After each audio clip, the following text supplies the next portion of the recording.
Okay, so get this. We're diving into some pretty crazy stuff today.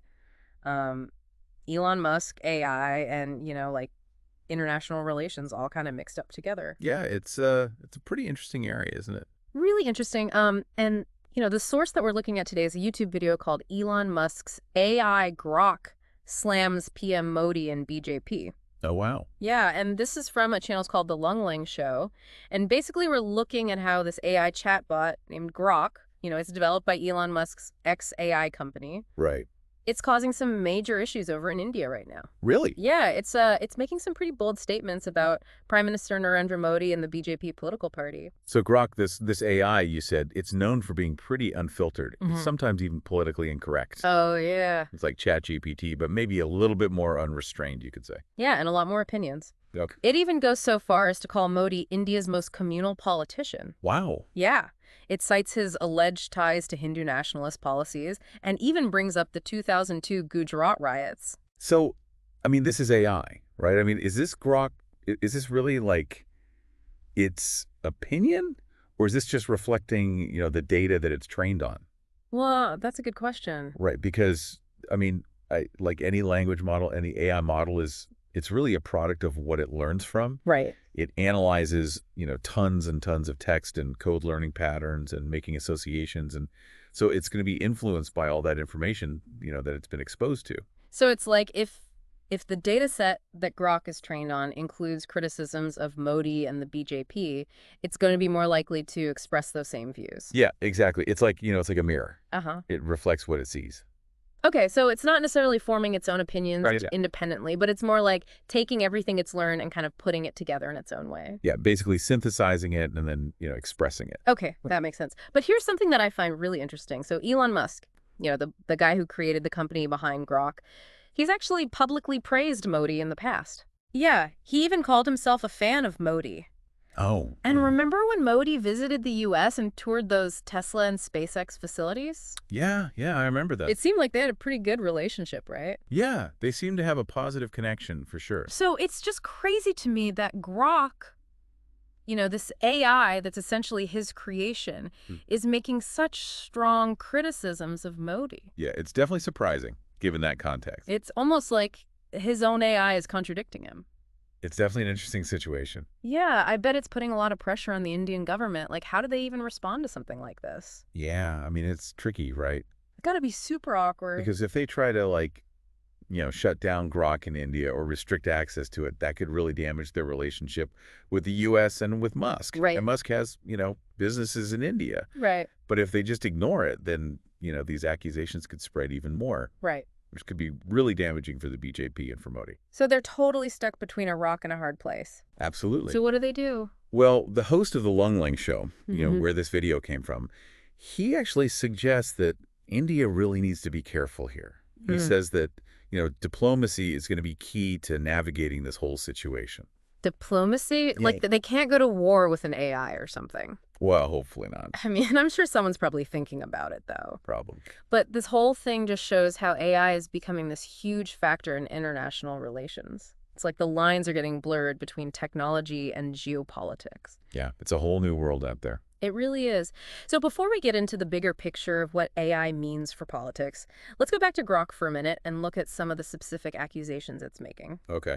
What else is this chatbot saying about Modi and the BJP? So one of the specific things that Grok brings up is this Ram Temple project. Okay. And this is, it's a really important religious site for Hindus.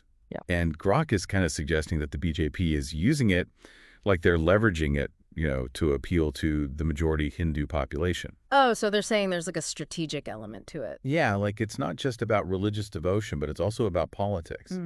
Grok even uses this phrase, Hindu Rashtra agenda. Hindu Rashtra agenda. Which is like this idea of, establishing India as a Hindu nation. Right. Which is, a super sensitive and controversial topic in India. Yeah, I bet there are some pretty strong opinions on both sides of that debate. Oh, absolutely. And it's worth pointing out that the BJP has been accused of using like anti-Muslim rhetoric, especially during elections. Yeah. And Grok actually highlights one instance where Modi allegedly called Muslims infiltrators. Wow. That's some pretty strong language coming from an AI. It makes you wonder, like, what kind of sources is Grok pulling from? Right. It must be some pretty intense discussions if it's coming up with stuff like that. That's a good point, though, because Grok isn't like making this stuff up out of thin air. Right. It's taking in all this information it's been trained on Uh-huh. and processing it and reflecting it back. So if the data sets, that's learned from, if they have biased information or if they reflect these, societal tensions that already exist, then yeah, those biases, they can show up in Grok's responses.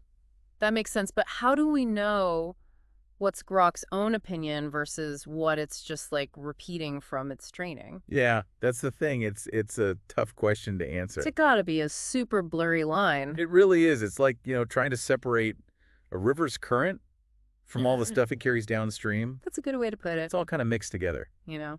So if Grok is basically mirroring these political debates and controversies that are already out there, is it Yeah. really fair to blame Elon Musk for what it's saying? Right? I mean, he created the company, but he can't control every single thing Grok says. Yeah, that's a tricky one. It's not like he's, sitting there typing out every response. Right, exactly. I mean, on the one hand, you could say that Musk, as the head of XAI, he does have some responsibility for, the technology that his company creates. Okay. But on the other hand, it's not like he's personally crafting each response. Right. It's more like he set the whole thing in motion and now it's running on its own. Yeah. It's like, think of it like a parent teaching their kid right from wrong. Uh-huh. Ultimately, the kid's going to make their own choices. Okay, so where does that leave the Indian government then? Well, the host of the show, he suggests that they need to be really careful. Okay. Like they can't, alienate the U.S. or Elon Musk because that could really backfire, especially, with all the business ties and everything. Right, you don't want to bite the hand that feeds you. Exactly. But they can't just let Grok keep saying whatever it wants. Right, they can't just ignore it. Especially if it could hurt the BJP and Modi. So it's a real dilemma. It is. So what's the solution? What should they do? Well, he suggests maybe trying to talk to Elon Musk directly, express their concerns and see if they can find some kind of common ground. So open communication. Exact. But would someone like Elon Musk be open to that? That's the big question. I mean, he is kind of unpredictable. Yeah, he is. But it might be a risk they have to take because ignoring it could just make things worse. It's like we're in this totally new territory with AI and diplomacy. He really is. All the old rules are out the window. This whole thing with Grok and Modi, it's just one example of the challenges that AI is bringing to the world of geopolitics. Yeah, it feels like a preview of what's to come. Absolutely. This has been a really interesting conversation so far. Yeah, it has. It's amazing how a YouTube video about an AI criticizing a politician can spark such a huge discussion. It really is. It shows how much technology can change things and force us to adapt. Before we wrap things up, I want to talk a little bit about the bigger picture of AI in politics. Yeah. Because this Grok situation, it feels like just the beginning. AI influencing elections and controlling narratives, it's kind of scary, actually. I mean, it really does feel like we're living in a sci-fi movie, right? AI influencing elections and shaping political narratives. It's wild. Yeah, it's not as crazy as it sounds, though. We're already seeing how AI can be used to, spread misinformation and manipulate people online. Like, what about those deep fakes? Oh, right. Deepfakes. Those are those videos where they make it look like someone's saying or doing something they never actually did. Exactly. They take someone's face and put it on someone else's body, and it's getting so good. Like, the technology is so advanced that it's hard to tell if it's real or fake. So you could have like a deep fake of a politician saying something totally outrageous or offensive, and it could totally swing an election. Yeah, absolutely. Wow. And that's just one example. Think about AI being used to create propaganda and then spreading it through social media algorithms or even like micro-targeting voters with personalized messages. Okay, now I'm really getting creeped out. This sounds like AI could actually destroy democracy. It's a legitimate concern, and it's something we need to be really careful about. We need to figure out how to prevent AI from being misused in politics. So where do we even start with something like that? It seems so overwhelming. Well, I think first we need to make sure people understand the potential dangers of AI. Like, we need to educate people about how it works, how it can be used, and how to spot fake information online. It's like we need AI literacy so people can be smarter about what they see and believe. Exactly. And we also need to invest in, better technology for detecting and stopping AI misuse, like being able to identify deep fakes and expose those coordinated disinformation campaigns. So it's like a tech arms race. We need to stay ahead of the bad guys. Yeah, pretty much. But it's not just about the technology. We also need to figure out the ethics of AI. Like what are the rules? What's okay and what's not okay? So it's not just about what AI can do, but what it should do. Right. We need to make sure it's being used for good, things that are fair and transparent and accountable. This is a lot to think about. It's a huge challenge, but I think we can figure it out. There's so many smart people working on this, and more people are realizing how important it is to talk about the ethics of AI. That's good to hear. It sounds like we need a whole bunch of things, education, better technology, ethical guidelines, and global cooperation. Definitely, it's not something we can ignore. Yeah. We need to be proactive and work together to shape the future of AI. Well, this whole conversation has been a real eye-opener. I'm definitely going to be paying more attention to how AI is being used, especially in politics. It's a fascinating topic, and it's changing so fast. It really is. So for everyone listening out there, here's something to consider. As AI gets more powerful, how do we make sure it's used for good? To make our lives better, not worse. How do we make sure it doesn't take over? How do we deal with all the ethical and societal implications? Well, those are some big questions to think about. And that's all the time we have for this deep dive. Thanks for listening, and we'll see you next time.